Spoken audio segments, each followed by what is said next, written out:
I'm so happy to see all of you here this morning.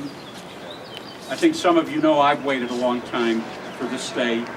This day is a celebration of deep love and affection we have for one another and this really special community we share. Now, there are many officials here with us today who are part of this community, who contribute to it, and I'd like to acknowledge them. First Lady UMB Hogan.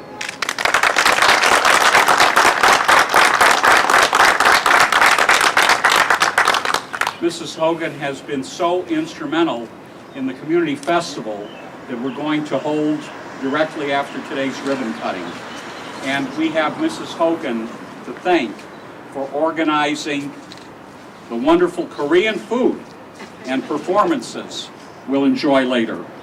But more than that, we thank Mrs. Hogan for her commitment to make real change for children and families right here in Baltimore and across Maryland. With us today is a stalwart supporter of our community, our city, our state, certainly this university, Congressman Elijah Cummings. And from the Maryland General Assembly, we have distinguished members or their representatives, Senator Catherine Pugh, Senator Shirley Nathan Pulliam, Delegate Antonio Hayes, Delegate Barbara Robinson, Delegate Pat Young, and I know Eugene Clark is representing Delegate Charles Sidnor. And from the City Council, we have Councilman Pete Welch, Councilman Vice President Ed Reisinger, Councilman Eric Costello, Councilwoman Ellen Holton, and Councilwoman Ricky Spector, and representing Carl Stokes, we have David Brown with us. From our partnering community school, over there, we have the leader of James McHenry Elementary and Middle, Principal G. Travis Miller. Where's Principal Miller?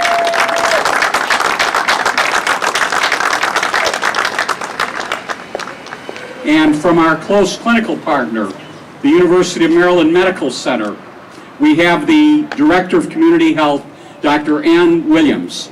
I want to thank all of you elected officials for supporting our university and for sharing this day with us.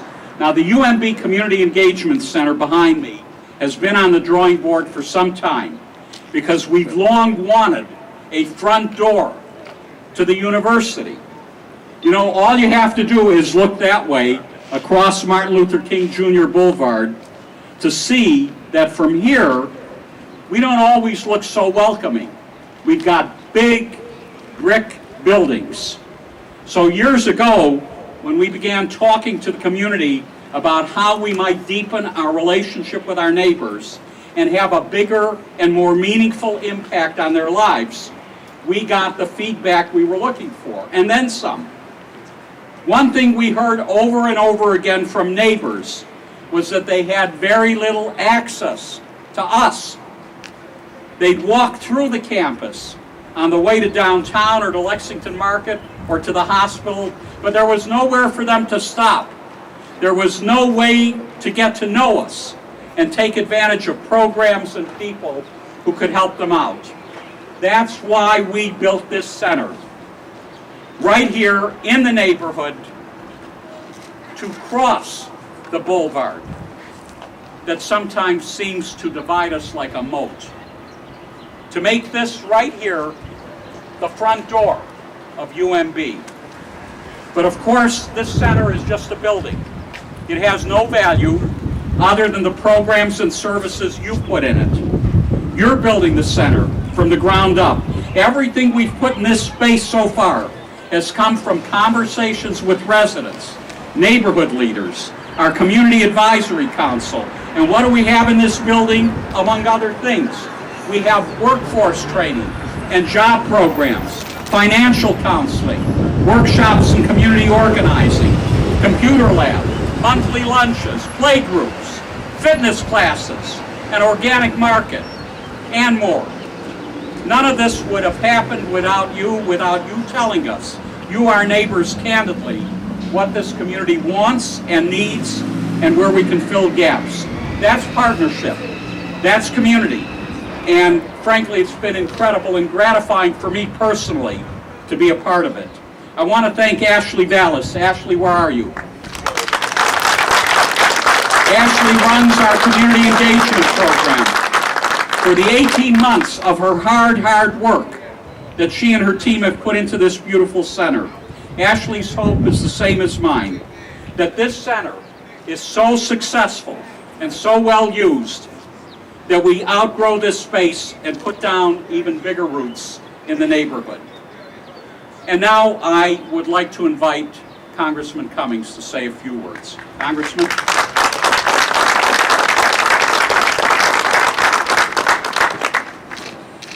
Thank you very much, Dr. Berman, and I want to thank all of you for being here this morning.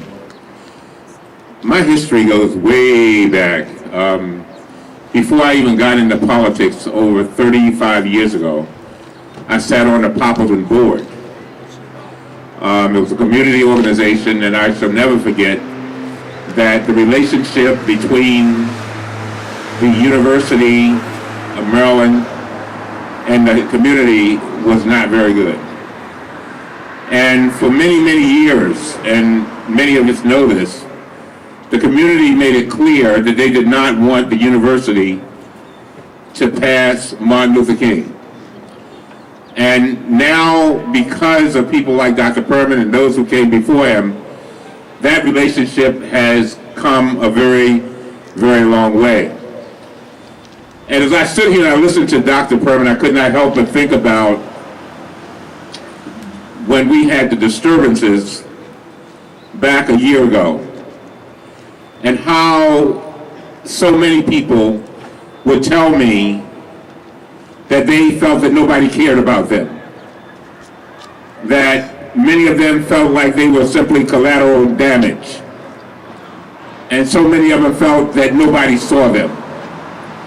And Dr. Perman, I want to thank you, because over and over again, you and your staff have reached out to this community. But you did something else. What you did, number one, was you showed them that you respected them. Respect can take you a long way. You respected. Number two, you listened to them. Number three, you acted on their wishes.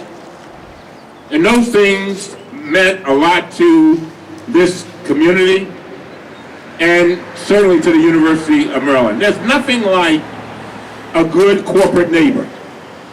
And to Ms. Hogan, I want to thank you for all that you have done. I thank you for being here. Ladies and gentlemen, our diversity is not our problem. It is our promise. And that's what all of this is all about. I've often said that Baltimore is going to do fine. All you got to do is go over to Canton and look over the east side over there, and you'll see all kinds of development coming up. The question is not whether Baltimore will do fine. The question is whether all of Baltimore will rise together. That's what it's all about. And Doctor, I just whispered to my wife, Maya, I just told her, I said, Maya, this is what empowerment is all about. Too many people in the city look at anchor institutions and big corporations, and they feel that they are not a part of them. They feel that they are locked out and that they'll never have an opportunity. But last but not least, another thing that Dr. Perman did, and he didn't talk about this piece, is he and I worked together to create a program by which we bring high school students onto the University of Maryland campus, Kathy, and give them a stipend during the summer to literally work with scientists and to be mentored by those doctors. And I cannot tell you what that means to so many of those students. I come to the graduations every year of those students over the summer. And then you hear people say stuff like this. I always ask them, what did you work on? Somebody will get up, little 10th grader will say, yes, Mr. Congressman, I worked this summer on AIDS research. And then somebody will say, I've worked on breast cancer. And then you ask them why did they select those areas. And what they usually say is something like this. You heard it, Perman. My brother died of AIDS. My mother had breast cancer. And they talk about out of their pain, how it developed into their passion to do their purpose. And the University of Maryland did that. And so, Dr. Perman, we may not see the full benefit of the things that we're doing. We may never be thanked for what we've done and for what you all have done. But there will be children whose the trajectory of their destinies have been already changed by what you're doing here today. And I want this to be a model for the nation. I'm going to talk about this in the Congress when I travel all around the country about what we're doing here, right here at the University of Maryland. And to the board, I want to thank all the board members for standing up and making this happen. It could not happen without you. And so, in the words of Perrin Mitchell, one of my predecessors, he used to say, I only have a minute, 60 seconds in it. Forced upon me, I did not choose it, but I know that I must use it. Give account if I abuse it, suffer if I lose it. Only a tiny little minute. But eternity is in it. Thank you for using your minute to make a difference.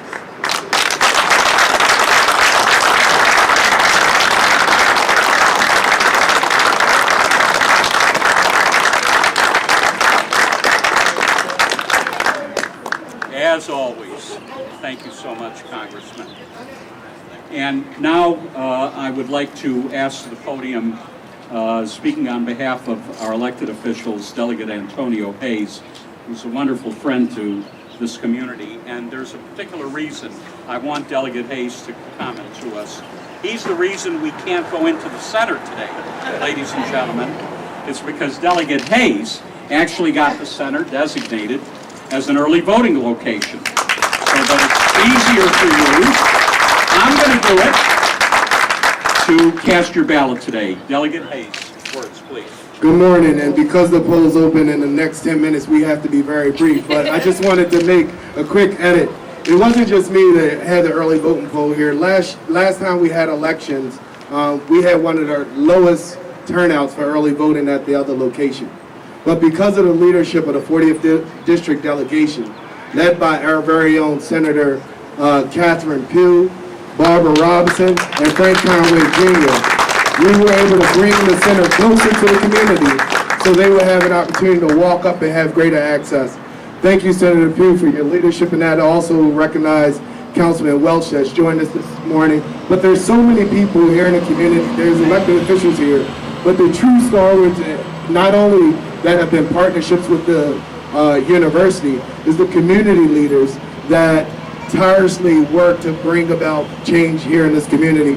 I see out in the audience Michael Saifu, who represents 7 different community associations representing the Southwest Partnership, who's doing dynamic work in transforming West Baltimore and creating opportunities for so many people. So, Dr. Perman, as I promised, I'll be brief. I just want to say thank you for this opportunity, and thank you for being playing an integral role in the future of West Baltimore. Thank you. We are now, the partnership is now officially on notice, encouraging the University of Maryland to work with us to find space to quadruple the Community Engagement Center for the 7 neighborhoods of Southwest Baltimore. Thank you.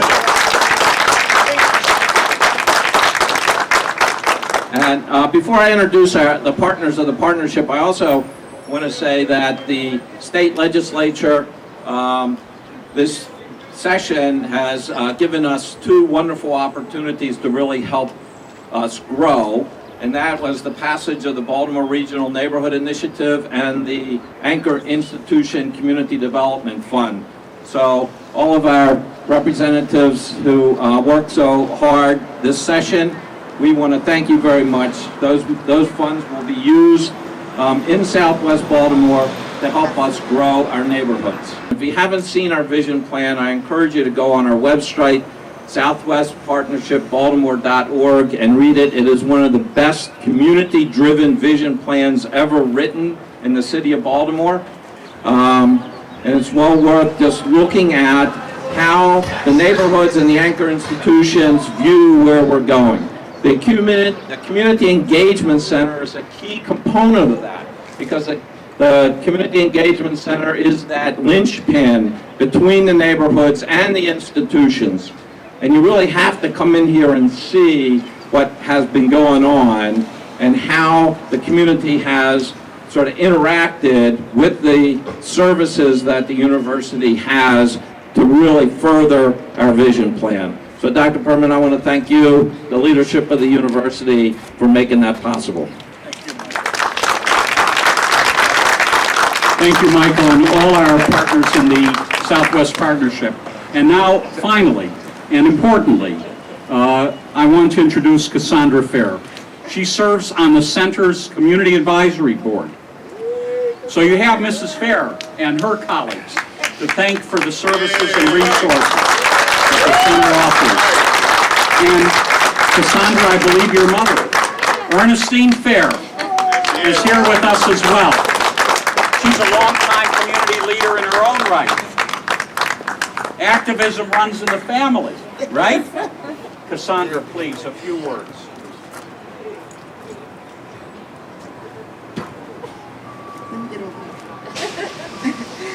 Hello, everyone.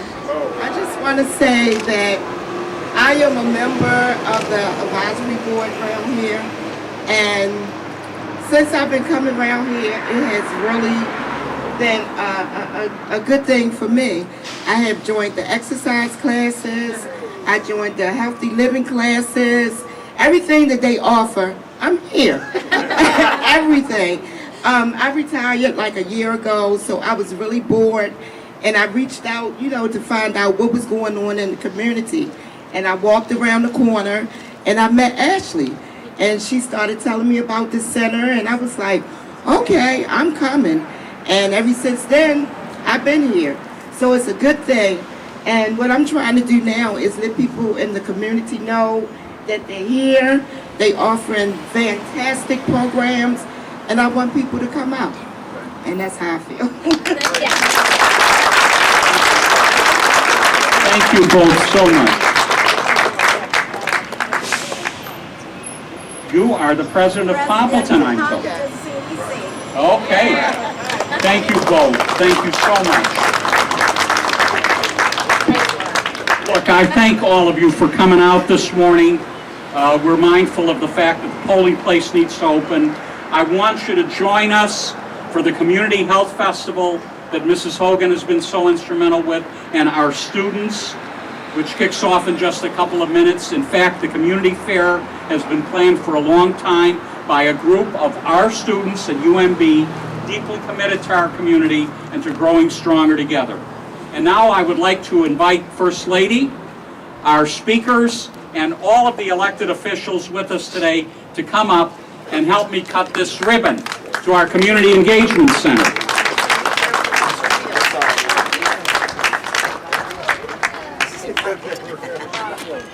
Ooh, that's a scissors. Almost bigger than my size.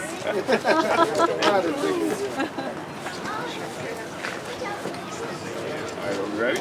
Ready? Yeah, I'm doing it. Ready? Everybody's got a scissors in there, Mrs. Hogan? When you All right. 1, 2, 3. All right. Thank you all. Thank you all.